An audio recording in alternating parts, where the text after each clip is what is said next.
Her name was Elena Hayes. Elena was 24 when her father died. And in one single week, she learned two brutal truths. Grief doesn't make people kinder, and blood doesn't always mean loyalty. Her father, Richard Hayes, had been a hardworking man. He wasn't flashy, but he was smart with money. He owned a small chain of storage warehouses, a modest investment portfolio, and a house that he had paid off years ago. Elena grew up watching him work late nights, hearing him talk about responsibility, honesty, and protecting family. Elena was his only child. After the funeral, Elena expected sadness, support, and time to breathe. Instead, she walked into a quiet ambush disguised as a family meeting. Her Uncle Darren and Aunt Melissa invited her to the house. They spoke softly, wore sympathetic faces, and offered her tea as if they were caring relatives. Elena sat at the dining table, where she had eaten as a kid. Darren leaned forward and said, "Elena, you're still young. You don't understand legal matters. Your father left a lot behind, and it needs to be handled properly." Elena's stomach tightened. Melissa added, "We just want to protect you from making mistakes. You're grieving. This is not the time for you to deal with finances." Elena wanted to believe them, because when someone is grieving, they want to believe the people around them are good. Darren slid a folder across the table. "Sign this," he said gently. "It's just temporary. It gives us permission to manage the estate until everything is sorted." Elena opened the folder and scanned the pages. The words blurred. Her hands shook. It wasn't temporary. It was power of attorney. It gave Darren control over everything. Accounts, properties, investments, business decisions. Elena looked up. "Why would I sign this?" Darren smiled like a patient teacher. "Because you trust family." Melissa reached for Elena's hand. "Your father would want you protected. He loved you. Let us help." Elena's heart pounded. She didn't want conflict. She didn't want arguments. She didn't want to believe her own relatives could be plotting against her. So she did what millions of people do when they are emotionally exhausted. She signed. 2 weeks later, Darren changed the locks on the warehouse offices. 1 month later, Elena's access to her father's accounts was blocked. 2 months later, Elena received a letter stating that the family business was being restructured and that her role as beneficiary was under review.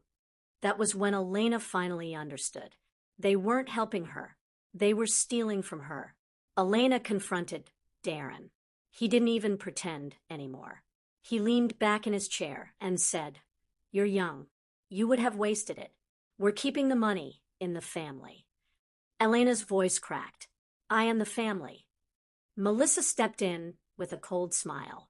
"You're just a girl. You wouldn't know what to do with real assets." Elena walked out of that office with tears in her eyes and a burning feeling in her chest. Her father was gone, and the people who were supposed to protect her were now treating her like a stranger. That night, Elena sat on her bed and stared at the legal papers she had signed. She didn't scream. She didn't beg. She opened her laptop and began searching one thing: how to take back stolen inheritance legally. Elena's family assumed she would fold. They thought she would cry for a few weeks, accept the situation, and move on like a powerless daughter who didn't understand business. Darren and Melissa treated her like a minor inconvenience, something to silence with a few fake phone calls and small allowance payments. They even offered her money, a few $100s, not as her inheritance, as a leash. Melissa called her one afternoon with a voice full of artificial sweetness. "We sent you something," she said, "just to help you until you find your direction." Elena checked her account. It was an insult. She didn't respond. She didn't argue. She didn't threaten them. Instead, she did something far more dangerous. She got smarter. Elena hired a lawyer, not a flashy one, a quiet, experienced estate attorney named Mr. Nolan Price, a man who had spent decades watching families destroy each other over money. In their first meeting, Elena expected him to tell her she had no chance. Instead, He looked at her documents, then leaned back and said calmly, "You signed under emotional pressure. We can fight this." Elena felt her first breath of hope in months. But Nolan was honest. "This will take time," he warned, "and they will not play fair." Elena nodded. "I'm not asking for easy. I'm asking for possible." The legal process began. Nolan filed requests for financial records. Darren delayed. Nolan requested business documents. Darren claimed they were lost. Nolan demanded proof of asset transfers. And that's when Elena discovered something that made her blood run cold. Darren wasn't just managing the estate. He was draining it. Warehouse income was being redirected. Investments were being sold. Properties were being quietly transferred under Melissa's name. They were bleeding her father's legacy dry while pretending they were protecting it. Elena sat in Nolan's office staring at the evidence. Her hands trembled, not from fear, from rage. "They're stealing everything," she whispered. Nolan nodded. "Yes, and they're doing it fast." Elena's voice hardened. "Then we move faster." She began working. Elena took a job, not because she was broke, but because she refused to depend on anyone. She needed her own money to fund the case, pay legal fees, and survive without their allowance. She worked long hours, saved every dollar, and learned more about her father's business than Darren ever thought she could. She visited warehouses. She spoke to employees. She read contracts. She learned how storage businesses work, how cash flow moves, how taxes are filed, how leases are managed. And slowly, the employees began to respect her, because Elena wasn't acting like a spoiled heir. She was acting like an owner. Meanwhile, Darren got arrogant. He started posting photos online, new suits, new car, expensive vacations. He acted like the estate belonged to him now. At a family gathering, he even said out loud, "Some people aren't built for responsibility. They should be grateful someone else is handling things." Everyone laughed. Elena stood there, quiet, listening. Melissa smirked at her. "You should stop fighting," she whispered. "You're embarrassing yourself." Elena looked at her calmly and said one sentence, "I'm not fighting. I'm collecting." Melissa's smile faded. Darren didn't take Elena seriously until the first court notice arrived. He read it twice, then 3 times, his face tightening, because it wasn't a warning. It was a lawsuit, and it was detailed, very detailed. Elena had something Darren didn't expect. Proof. And she wasn't going away. Darren hired a powerful attorney the moment he realized Elena was serious. He walked into court dressed like a businessman, wearing a confident smile, acting like Elena was just an emotional girl who didn't understand legal documents. Melissa sat beside him, pretending she was innocent, her face carefully arranged into a look of wounded family loyalty. Elena arrived with Nolan. She wore a simple black blazer. Her hair was tied back. Her face was calm. But inside she was shaking, not because she was weak, because this was her father's life being argued like a transaction. The judge began with questions. Darren's lawyer spoke first.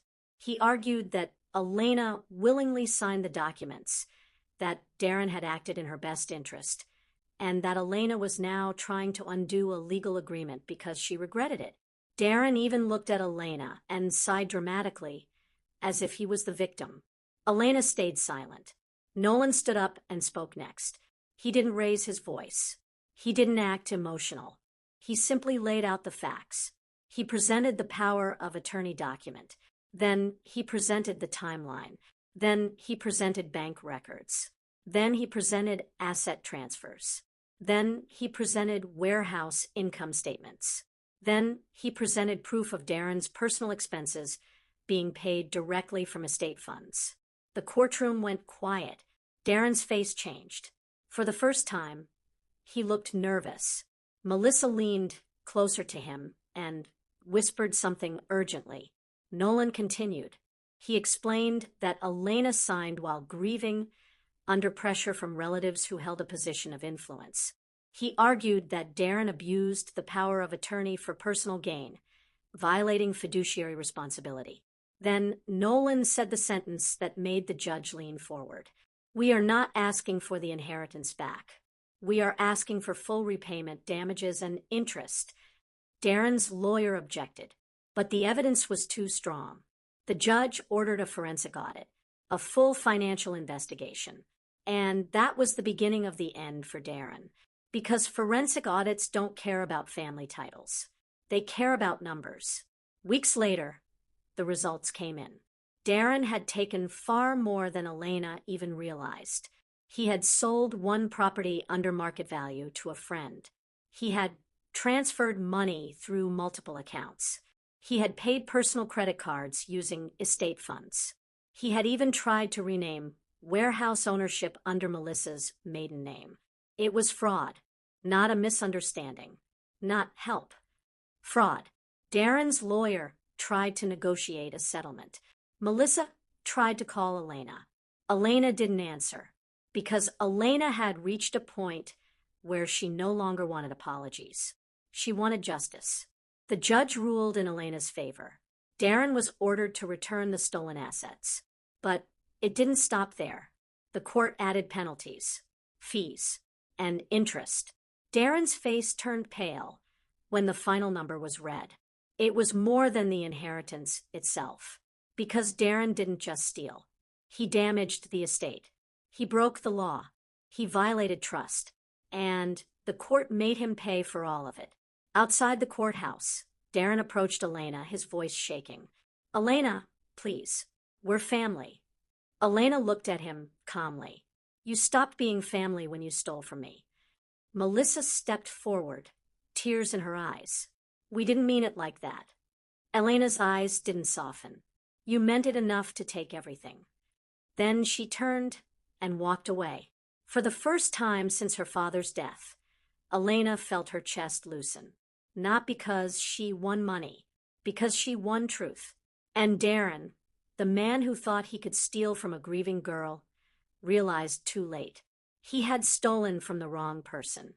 The day Elena regained control of her inheritance, she didn't throw a party. She didn't buy luxury bags. She didn't post online. She didn't show off. Instead, she did something her father would have respected.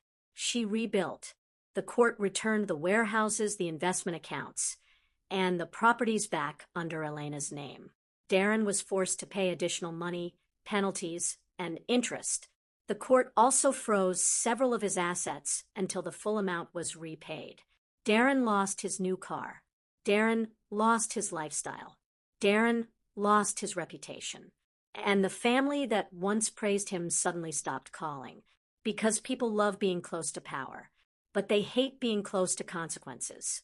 Elena visited the main warehouse office for the first time as the official owner. Employees stood up when she walked in. Some looked nervous. Some looked relieved. One older manager, a man who had worked with her father for years, stepped forward. "Your father would be proud," he said. Elena's eyes watered, but she kept her voice steady. "I'm going to run this the right way," she promised. And she did. Elena hired a proper accountant. She rebuilt contracts Darren had damaged. She increased security. She improved customer service. She expanded marketing. She reinvested into the business instead of draining it. Within months, profits increased. Within a year, the warehouses were earning more than they ever had under Darren's control. And that was the part Darren couldn't stand, because he didn't just lose the inheritance. He lost the chance to claim credit for her father's legacy. Elena didn't stop there. She found out Darren had secretly taken loans using the estate as collateral, loans he never told anyone about. Nolan helped her trace everything. Elena paid the debts off. Then she sued Darren again, this time for additional damages. Darren's lawyer begged for mercy. Darren begged for a private settlement. Elena refused, because Elena wasn't just taking her inheritance back. She was teaching a lesson. You don't steal from someone and expect them to stay silent. The final settlement hit Darren like a storm. He had to sell his own home to cover the remaining amount. The same man who once sat at the dinner table acting like a king was now scrambling to survive. One afternoon, Elena received a call from an unknown number. It was Darren. His voice sounded older, broken. "Elena, I made mistakes. Please, can we end this?" Elena paused. Then she spoke calmly. "You didn't make mistakes. You made choices." Darren's breathing sounded heavy. Elena continued. "I lost my father. That pain never goes away. But you made it worse. You turned grief into betrayal, and you thought I would stay quiet." Darren whispered, "I'm sorry." Elena's voice stayed firm. "I'm not doing this because I hate you. I'm doing this because I respect myself." She ended the call.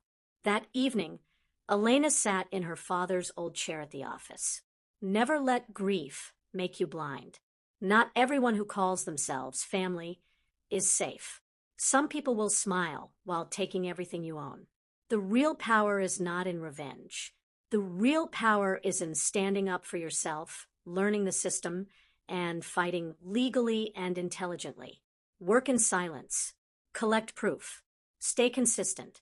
And never allow anyone to steal your future.